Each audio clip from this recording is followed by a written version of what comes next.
When you think of the word nuclear, what comes to mind? It's probably something horrible, like the victims of the Hiroshima-Nagasaki attacks, or probably Mr. Donald Trump. I can't blame anyone for being nervous.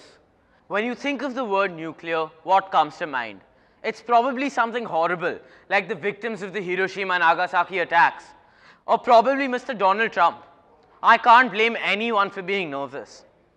But nuclear technology isn't all out of a horror movie. Matter of fact, it's the thing that has been keeping the peace for this long. Nuclear deterrence is one of the most bizarre but effective technologies. The deterrence is holding the threat of inflicting an unimaginable amount of damage to your enemy if they attack you. Therefore, they won't attack you in the first place. They would be deterred from attacking you. This concept has been proved in the Cold War by the Russians and the Americans. Both the parties had a triad of nuclear delivery systems. They had the bombers, the ICBMs, or the intercontinental ballistic missiles, and the SLBMs, the submarine launched ballistic missiles. If one country attacked the other with a nuclear weapon, the other would respond in kind. And then, of course, the other would respond, and then the other would respond. And we would have a gigantic amount of nuclear missiles being launched at each other, and the world would inevitably end. This is known as mutually assured destruction. Sounds scary and sad, doesn't it? Well, that's the point.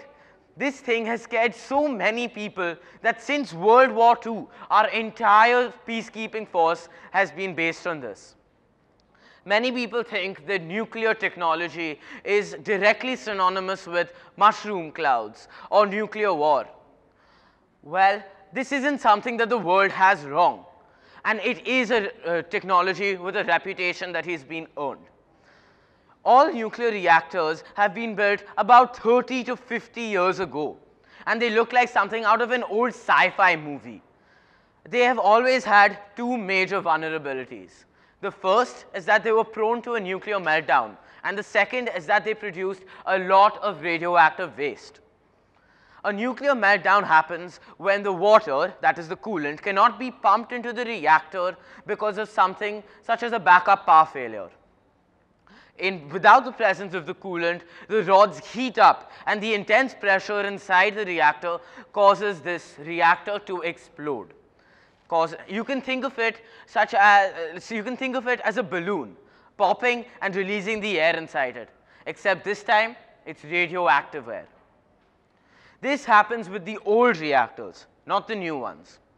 The first company I would like to talk about is Leslie Duan's startup, Transatomic.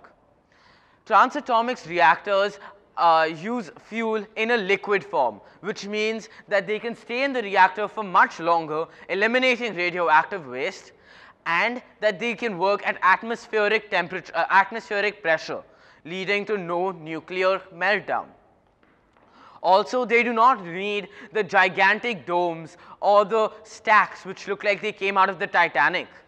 In fact, there is a lot of flexibility with the architecture of this plant. But the modernization of reactors isn't complete unless just because the disasters have stopped. The nuclear fuel and radioactive waste is also a huge letdown in the old reactors. Unfortunately, we do not use this fuel very efficiently.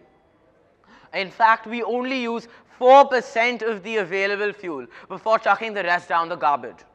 However, we don't need this with the new reactors because the fuel is used in a liquid form. There have been fuels which are created which are impossible to melt. By that I mean impossible to melt. They encase uranium inside a hard ceramic, which makes it difficult to melt, which make it easy to withstand high temperatures and also make it very shockproof. If dropped from a height of 10 meters onto a steel plate, it won't break. These pebbles are designed to be their own self-sustaining system. If a backup power failure does happen, then they would easily go to an underground storage system where they could cool down by themselves. Now, to understand the difference between a reactor and a bomb, we have to look at their reactions.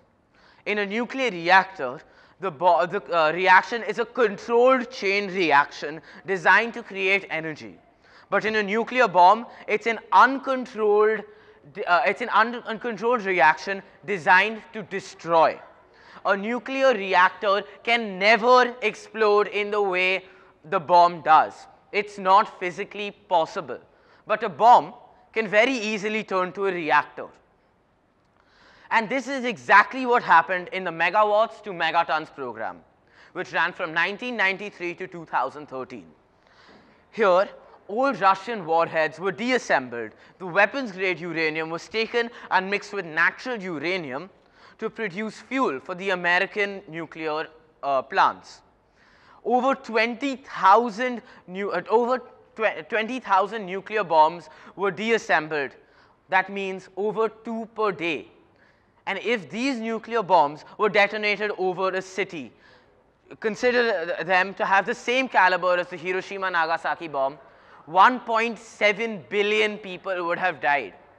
The Americans successfully saved 1.7 billion people.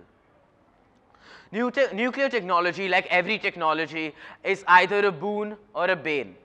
We can use it to light up our homes, or we can use it to destroy the earth. That's up to us. Nuclear technology is either constructive or destructive. If we use it constructively, we can help the world. If we don't, we can destroy it.